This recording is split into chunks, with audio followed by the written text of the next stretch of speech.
ఇలా ఒక్కసారి తిప్పి చదవండి.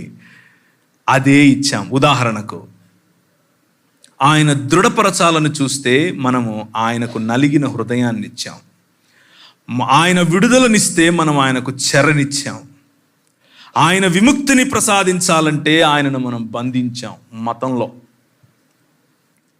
ఇలా కరెక్ట్గా ఆయనను ఎంత గట్టిగా రిజెక్ట్ చేయగలమో అంత గట్టిగా రిజెక్ట్ చేస్తే ఆయన మానవుడై వచ్చి ఈ ప్రపంచంలో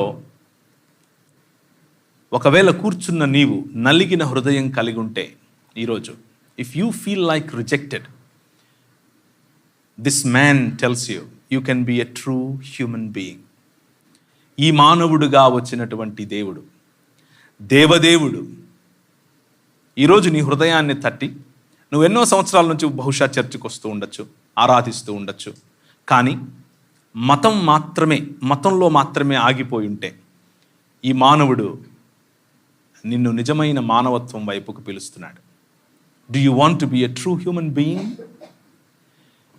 ఇఫ్ యూ ఆయనను హృదయమందు ప్రభువుగా ప్రతిష్ఠించుకుంటే ఈ క్రిస్మస్ నీ జీవితంలో తిరిగి ఏలుబడినిస్తుంది.